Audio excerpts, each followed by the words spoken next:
Hello, Helen, and welcome to the Happy You podcast. Today, we're talking about what it's like to lose someone you love and the journey towards healing. I want to thank you for your courage, honor your feelings, and thank you for coming on to share your story. Thanks, Joe. It's my pleasure to be here. Cool. Well, Helen, we go some ways back. When a few years ago, I think we started working together in what came about to be a really cool project and making a difference, and which has been incredible. And I was going through my period of, I guess, healing after going through cancer. But tell me, what was going on in your life at the time? Well, at the time, I think it was around the time right before I lost my late husband now. So it was probably over 3 years ago. It's that long that we connected, and I can't believe it's been that long. But through that, I think it was through that first year that we were working together that I was caring for my husband who had colorectal cancer and working as well. And we came across each other, you and I, through work and collaborated. And I was doing a lot of, I had my work life, but then I had my home life caring for my husband and my two children as well, they were really young. They were about 5 and 7 at the time. Yeah, and it's such a difficult role as the caregiver, Helen. I know this being just by virtue of being on the other side of going through cancer as a patient, and it's the role that doesn't get talked about enough because not only do you have to, deal with your own feelings and emotions, and you also have to support the person you love who's going through it, and kind of hold things together, and you also don't really like get the credit because nobody really thinks of you as the person who might need support or attention or all of those things. So tell me, what was it like for you? It was really a hard time. I was almost always going on auto, if you know what I mean. I wasn't thinking about my personal well-being at all because I honestly didn't have time. And a lot of people would say take care of yourself, but there's just no time because as a care of someone that's going through um, cancer and needs help with going to medical appointments, getting medication, and then also being a mother of two children and having to take care of them on my own, as well as working full time, there is no time left. So it was very stressful, but I really don't know where I got the energy to be able to do everything that I did. It was like something that came from the heavens that I didn't even know at the time. I had some kind of superpower. Because if I think about it now, I just don't know how I did it, but I did. So it was stressful. I was fortunate to be working with a lot of people that were understood my situation, and really dear friends, people at work that became good friends. And it was very strange because I actually worked in the oncology area. So it was almost like what I had been doing all my life for, working, I suddenly was living it as a carer. So I knew what was coming, and I knew.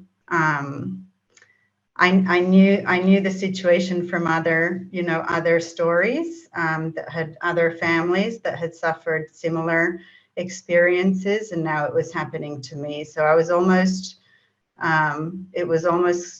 blasé. I kind of couldn't believe it, but yeah, almost on auto. Like when you say auto, you mean like on autopilot? Yeah, autopilot. I don't know how I did everything, but I did. And I didn't even let myself think about things too much, because I knew that if I did think about things too deeply, or the situation we were in as a family too much, that would stall me from moving forward and being the support and care that I needed to be. So, because it would affect me psychologically. So I kind of put that aside, and just did the caring bit. And I liked being a carer in many ways. No one asks to be a carer. No, it's not something you expect to be. It's something that you're suddenly put in that situation. I wish I hadn't had to be a carer, but I liked to be able to provide and support my husband and my children at the time. Absolutely, Helen. And what was it like, that experience of being a carer? Like, what was it like? So it was very intense.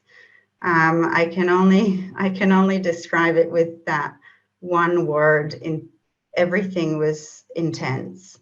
The hours that I was up, and then just getting up early, going quickly to take the kids to school, then coming back home, taking my Michael to his medical appointments, always constantly aware of the phone while I was at work, just in case there was medical emergency. And there was a lot of ups and downs.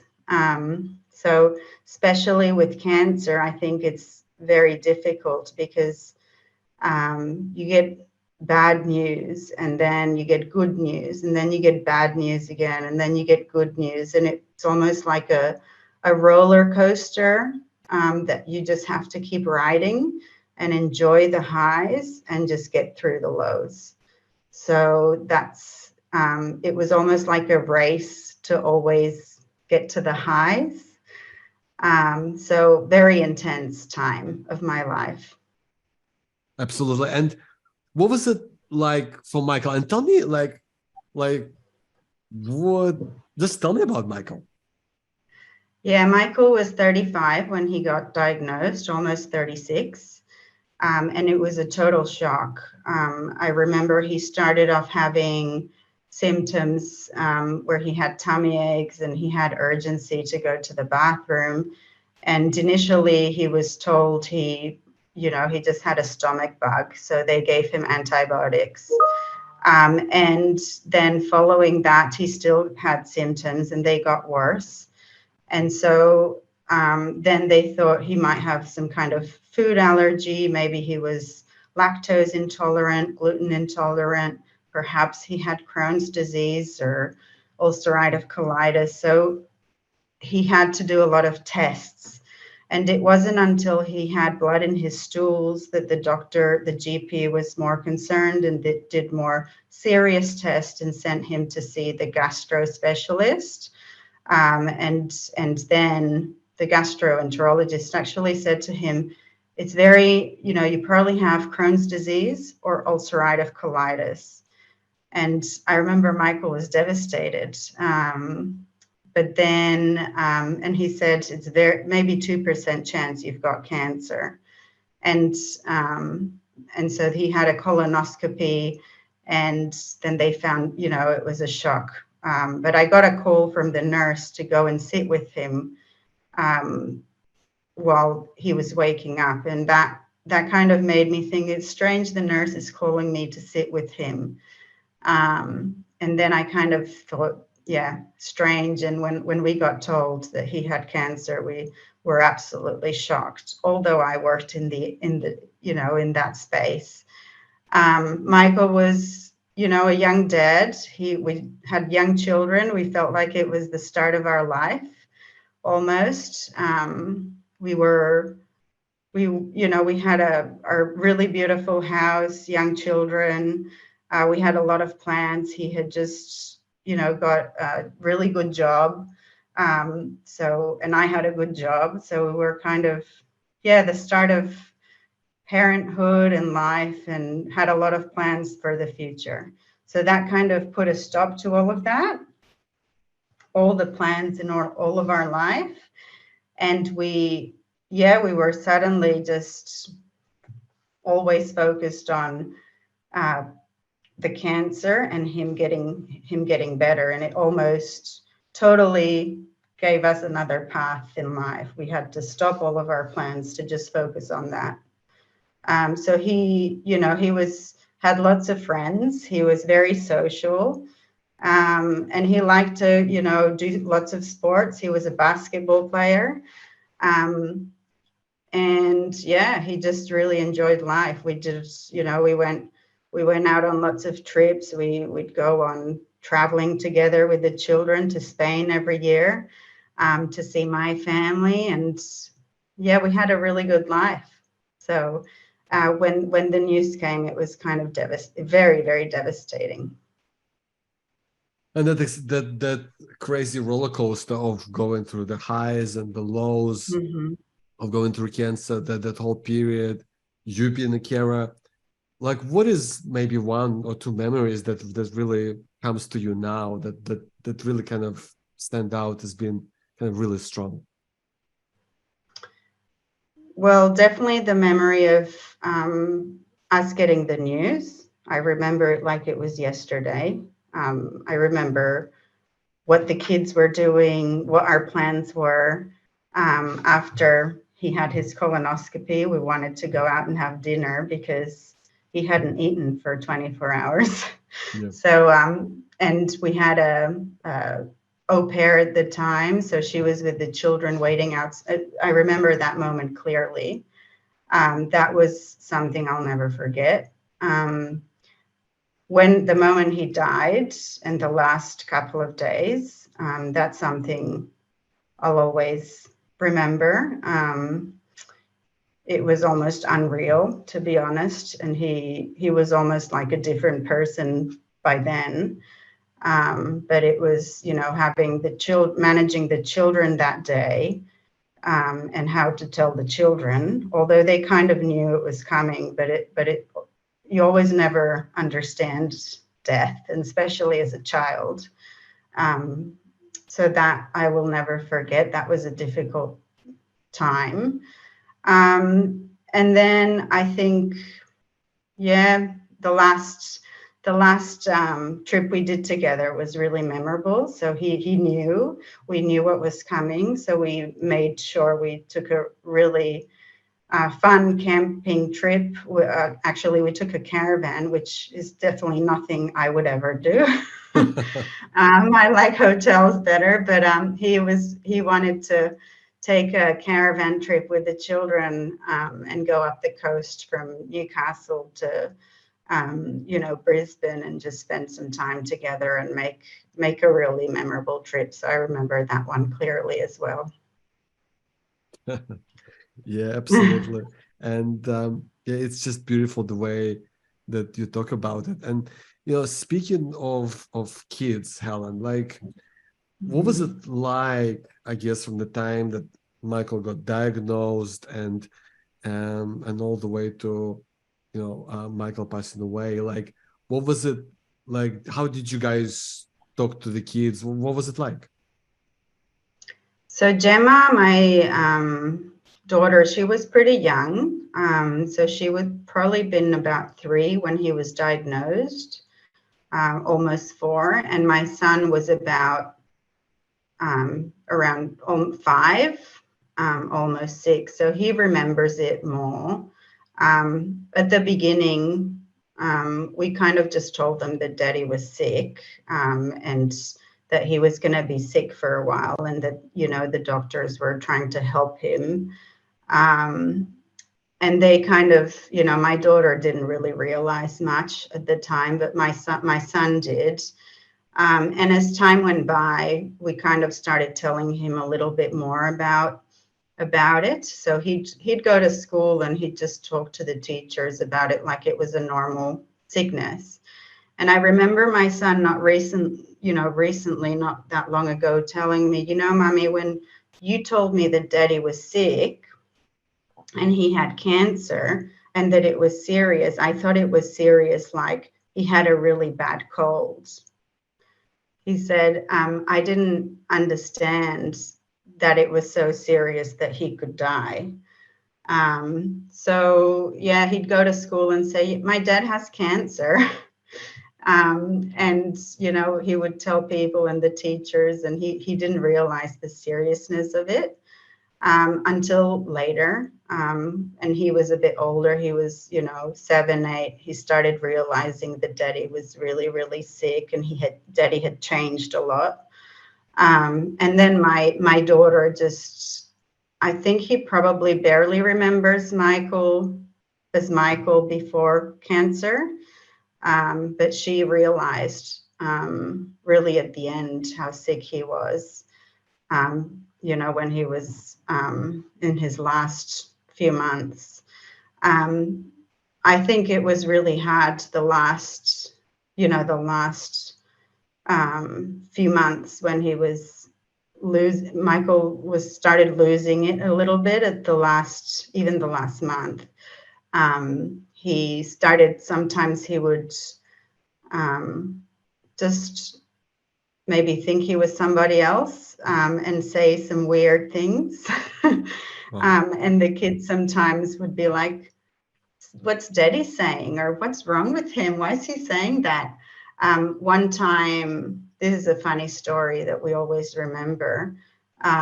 We were I was downstairs in the house, and Michael yelled, "Where's my charger? Where's my charger?"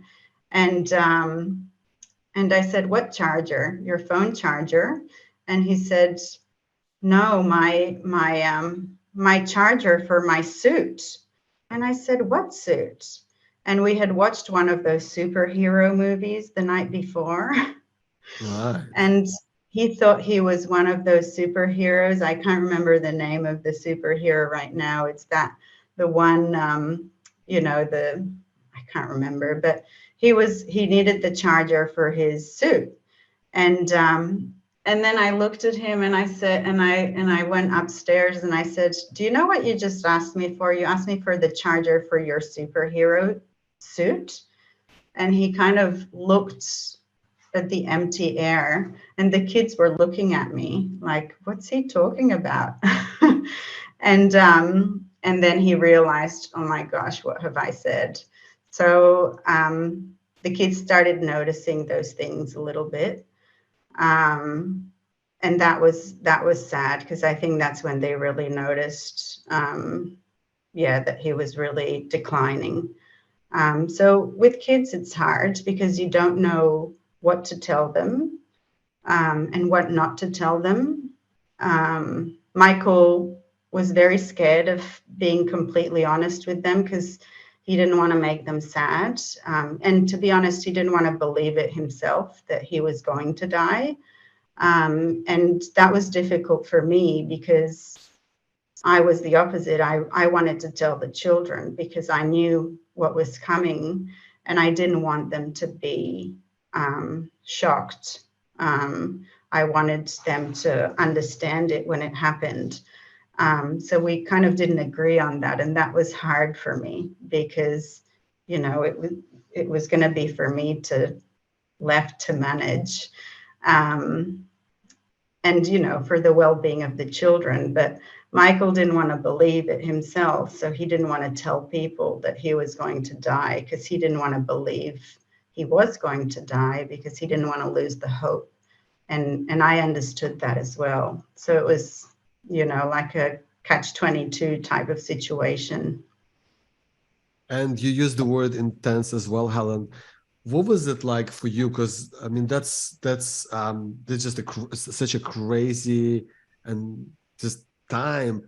What sort of feelings did you have on the inside? I was really sad, and music was really hard for me because I'd drive a lot from the office to my house. It was like a 2-hour drive at the time. And I couldn't listen to music because it would just make me bawl and cry. So it was really, and depending on who I spoke to, it was hard to have conversations with people because the first thing they would want to talk about or they would ask me about was Michael. And, you know, the day before I would have, for example, gotten the really bad news that he had another tumor in his liver. And they're asking me how he is. And, you know, I just didn't want to think about it. And it was hard. People were really nice. Everyone was so supportive. But of course, it was really tough having conversations. So I wanted people to help us and support us and talk to us. But at the same time, I didn't want to have to cry every time I spoke to somebody. Yeah. And so it was really tough.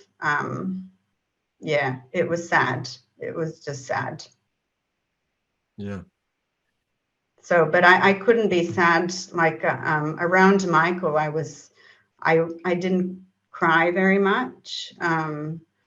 Because I was really around him. I was just, you know, very switched on to. So, but it was when I was by myself that those feelings came, and just the thought of he's not getting better. He's, you know, he's definitely going to die. You know, it's a matter of time. What's our life gonna be like? You know,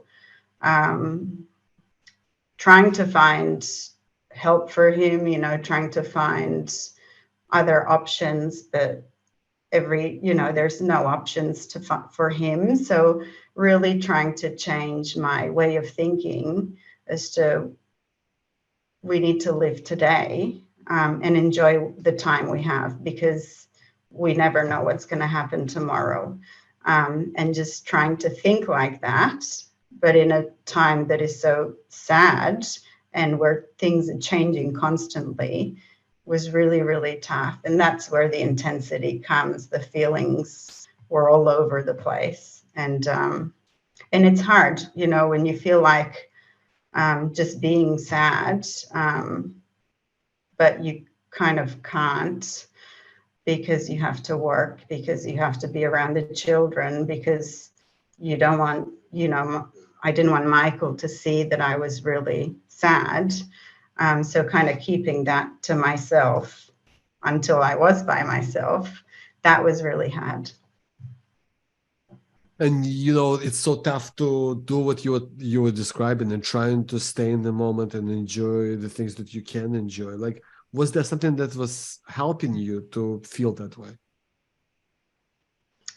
Yeah, I did a lot of exercise, to be honest. Exercise was really helped my mental health. I would go for very, very long runs when I had the time. I would do intense workouts at home. I would do yoga as well. So exercise really, really helps me because it was almost the only thing I could do it on my own. And, you know, it kind of helped me clear my mind a lot. So that's kind of what really got me through a lot, is getting a little bit of time to go for a really strong, fast run. But then that was tiring as well. That made me exhausted. But mentally it helped. And you were saying, Helen, that you know you were keeping it together until you were on your own. How did it feel when Michael passed away? It was a very weird emotion of I was really, really sad. It was almost like a moment of, you know, a really strange moment of silence. In a way, I was relieved because I knew he wasn't suffering anymore. It felt like it did feel like I was very relieved. I also felt suddenly very alone, because my other half was suddenly disappeared. And I haven't had any part of my body go, but I have a feeling that it felt like a limb or something of mine had been chopped off, because for almost 20 years, I had lived with Michael. So like I only knew my adult life with him, and suddenly he was gone. I remember the last moments, where, you know, I was with him and he wasn't conscious. He was breathing really hard, but I was the only person there. And I was talking to him, and I think he heard me, because his kind of even breath would change a little bit depending on what I was saying. And at the end, the last moments, I said, you need to go now. You can go. We will be okay. And he took his last breath and he went. So I think he understood. And I was relieved, but felt very lost and alone. Yeah. I was like, what do I do now? You know, I've been a carer, going always busy, caring for this person and living with this person for 20 years and caring for them constantly. And now he's just gone. Like almost like, what do I do? And what did you You do? know, how, well, it was almost like the time kind of dictated what I had to do, because it just happened to be the start of COVID. So there wasn't much I could do. In my mind, I would have probably gotten on a plane and gone on away with the children to some island for a month, or even, you know, back to Spain to my family.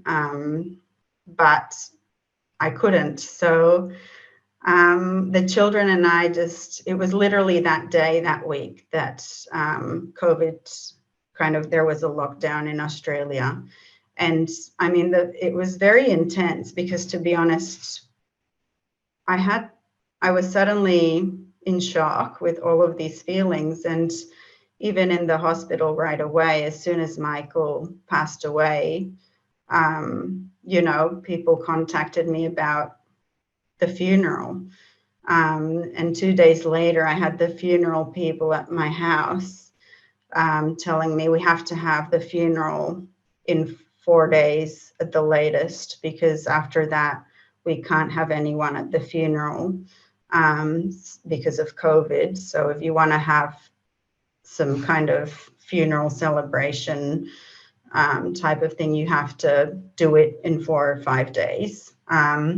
They said you need to send us pictures of Michael and you and the family that you want us to, you know, showcase. You need to send us some songs that are meaningful or Michael liked. You need to send us, you know, your speech.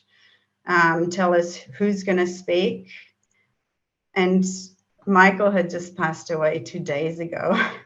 And I was thinking, you wanted me to do all of this while, you know, while I'm just lost this person, that was so meaningful to me, and just having to go through pictures and songs and writing my speech, which I couldn't even, actually my little daughter had to read it,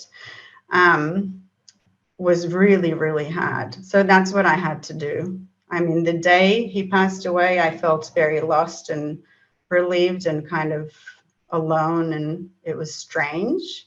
But then right away, it got busy again with funeral plans And the lockdown. So that's happened and the right there. lockdown. And so obviously the next few years, it was COVID. Like, what was that? You went from just straight like this intense period of grief into this crazy new world. What was that like?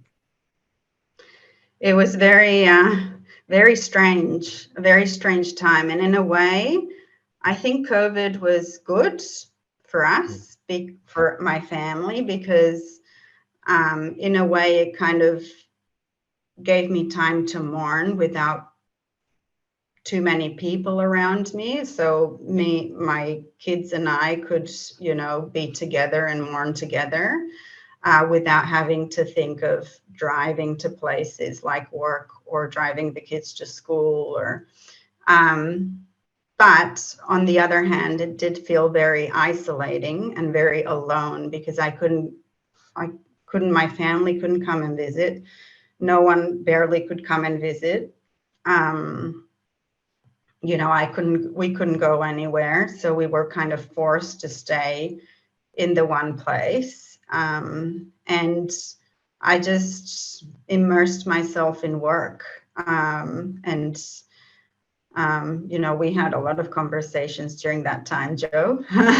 We certainly did. So I was just in my little office at home, and I had meetings online back to back.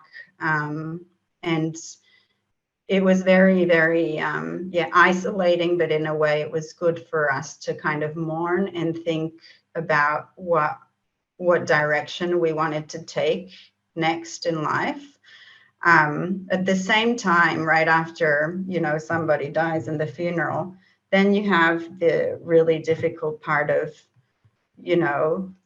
dealing with things like credit cards of the person that's passed away, their car, a lot of things that all the bills were in Michael's name.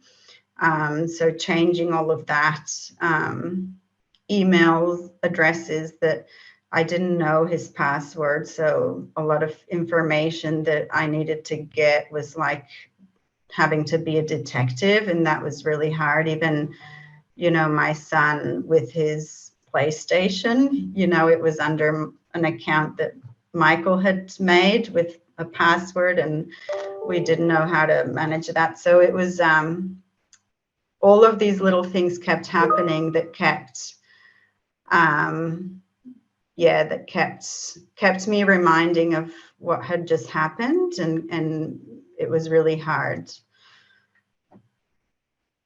But it was a good time for us to really, think of what the next way forward was. And I had a long time to think about it, over 2 years. And it was almost a turning point.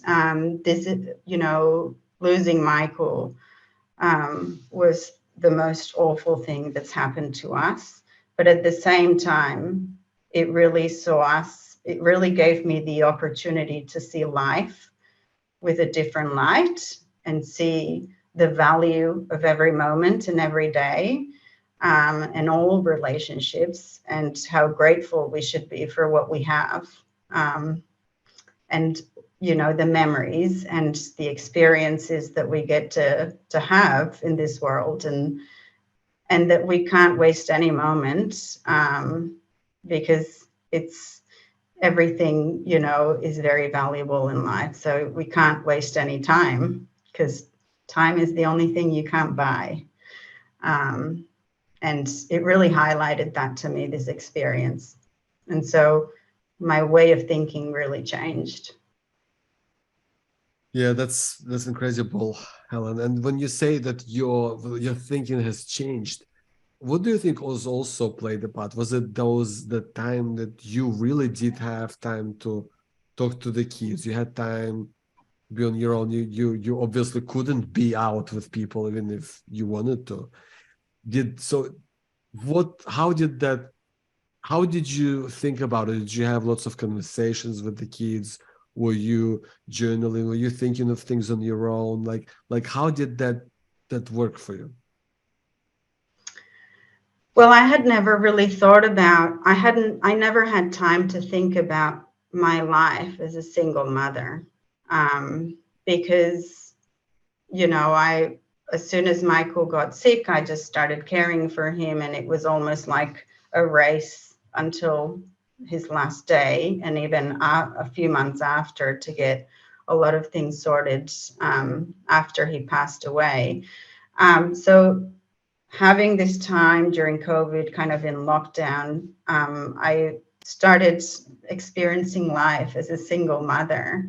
And it was very different. It's very different to, and I'm not talking a single mother that's divorced. I'm talking about my specific situation where the only thing my children had was me. And it really put things into perspective. I started thinking things like, what if anything happens to me? Something's happened to Michael that was very unexpected. We never thought this would happen. What if something happens to me? Who will the children have around them? Even times where I'd go, sometimes, lockdown, there was lockdown, but there was moments where we could kind of work, and it kind of came and went and came and went. And I did a few trips to Sydney for work. And I remember driving to Sydney, and just the drive from Newcastle to Sydney, I was scared that I'd get into an accident or something would happen to me, and that I wouldn't be able to pick my kids, that they wouldn't have anyone to pick them up. And that really started bothering me, that thought. So I started thinking, well, maybe I need to be around people that are family, that, my close family. So I started thinking of, what if I relocated back to my family in Spain? So that, it really helped me think of future plans and how can I do it. And, it was strange, like even, going to see friends at the time, or when friends would come to see us, it was really sad because they'd come to a house where they were used to coming with Michael, and Michael wasn't there. So there was this sense of something is really missing here. Yeah. And, we made the most out of it. We weren't, we didn't go into depression, but mourning didn't only happen to me. It happened to everyone that he knew. The difference was that I mourned all the time, and other people only mourned perhaps when they were in a situation that reminded them of him, or came to see us where he lived and everything reminded them of him, or even when we were around them, because he was always around when we were around friends. So when we'd be around friends and he wasn't there, it almost reminded people of him passing. So that was really hard. And it started, I started thinking maybe it's time for a change of scenery. And you made the change, and that is such a Yes. huge, epic change, Helen. Yeah. Tell me, what was it like going through this change? Well, it was very exciting because we needed a new, direction, I think. I did. And I started thinking that it would be nice to go back to my family in Spain. So Michael and I had spoken a lot about moving to Spain at some point, but it was a really, things happened in life, and it kept us in Australia, which, we love Australia and it's our home as well. But I needed to be closer to family, just to make sure that, if I wasn't around or something happened to me, that they had support. We needed a change of environment. And so I started exploring. I started talking to people about it, about my thoughts. And, I'm a believer that if you want something to happen, you need to talk about it. You need to think about it, and you need to almost act like it's happening. And then, and then it's happening. So that's what I started to do without, I started talking to people about, I'm thinking of moving, back to Spain. And then I started saying, I'm moving back to Spain. And they would say, when? And I'd say, I'm not sure, but I'm moving back to Spain soon. And then eventually when COVID finished, and this is when I made the final decision, which I was already 90% sure about it in my mind. But I came to Spain for a visit. Literally was February of last year. And I came to visit my family just for 3 weeks, first time since Michael had passed away. So from 2020 to 2022. And I spent some time and I said to my mom, I'm thinking of moving back. I want to see what the opportunity, what schools there might be for the kids and what kind of houses or places we could live at. So we made a few appointments while I was visiting. We had a look at a few houses and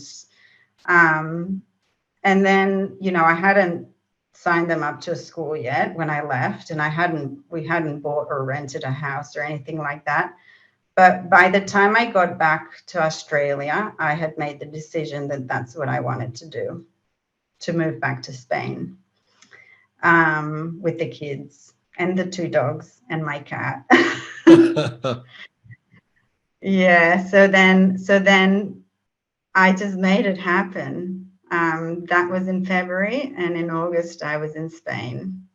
And by August, I had left my amazing job of 8-9 years at the same company. I think that was one of the hardest things to do. I had no job in Spain, but I thought,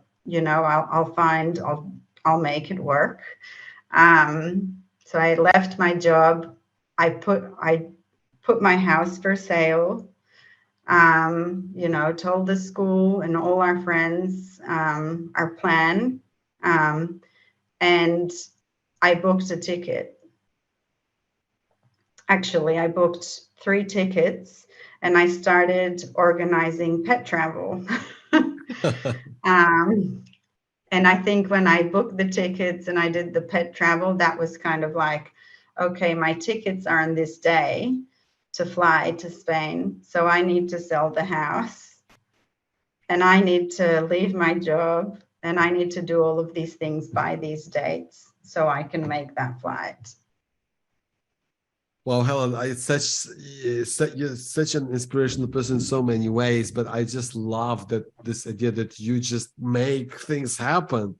You just decide, you put it in play, and then everything kind of aligns and works towards it. And Helen, one of the things was I really noticed when speaking to you over over Zoom.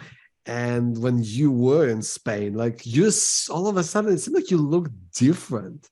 Tell me, what is that experience? Because obviously you moved, you and the kids, and you moved countries, and you changed job, and it was such a profound change. So, what's it like for you now? Well, just now, I feel like now we're just about now settling in. It's taken a while because although I'm originally from Spain, I left Spain when I was about 18, 17. So I almost felt like an expat, like more Australian in Spain than Spanish for the first few months. And it was crazy. For the first month, it was very relaxing. It was August. People were on holiday. We were going to the beach. My mom was here at the house. And, it's like, okay, I'm here. It felt like I have arrived. It was almost like I have achieved what I was looking to achieve. And it was almost like, so what now? What do I do now? So I had enrolled my kids, in a school about 3 weeks before I left Australia. I looked at the school and my mom helped me get a house before I landed. So there was a house for us to come to. But there's little things like, I had an international driver's license because I got my license in the US and then in Australia, but you need a Spanish license if you are a resident of Spain. So I had to go to driving classes like I was a 18-year-old person and take the driving test, which is quite difficult here in Spain. It's not that easy. So I did that for the first few months, focused on, okay, the first thing I need to do is get my Spanish driver's license. It was almost, little things like that, that you have to, get my kids a Spanish ID. There was a lot of, little administration type of things that were kind of annoying. But coming to Spain was almost like I felt a little bit at peace. It felt like, although I was starting over, I felt like I was completely starting over. I had a great job in Australia. We had a beautiful house. We had our group of neighbors that, everyone knew us. We had our school community. I had an amazing work colleagues, and a really good network at work and outside of work. And coming back to Spain, it's almost like starting over. And I see it.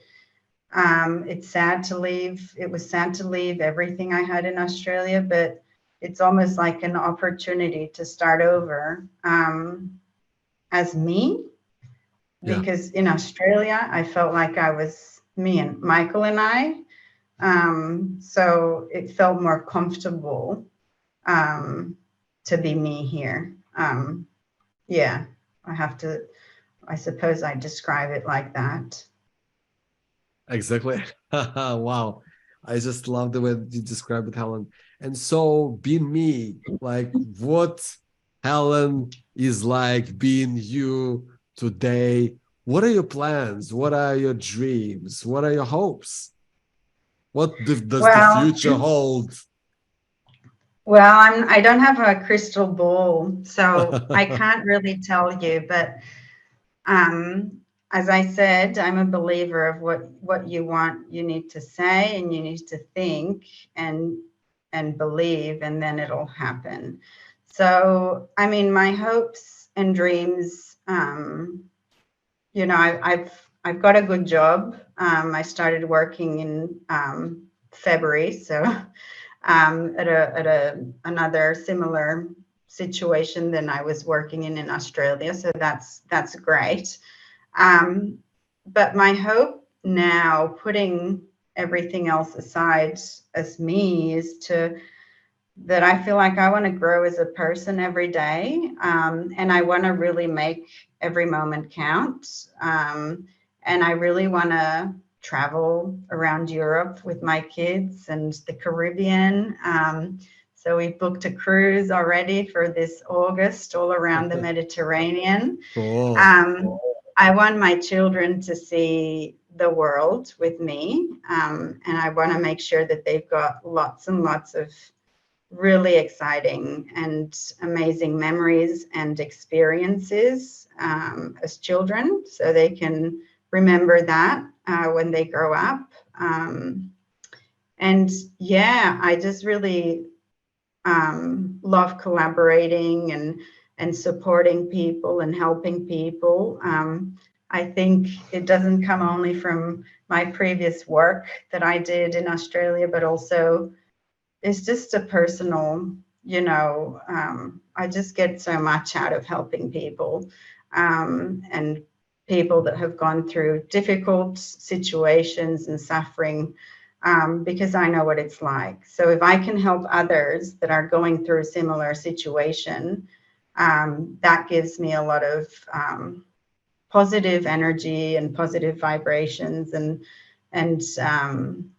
yeah, and I that's what I want to do. So I'm exploring ways of how I can do that, and yeah, even exploring with you you know, because I know that that's a passion of yours. So, but yeah, I think what's important and what life is brings to us now is the fact that I've got this gift that Michael left, that I've really realized the importance of time and the importance of living in the moment. And in most situations, people don't understand that unless they go through a really difficult situation of trauma or suffering. And I've been through it, and I see this as a gift now, because I see the world with different eyes and the beauty in everything.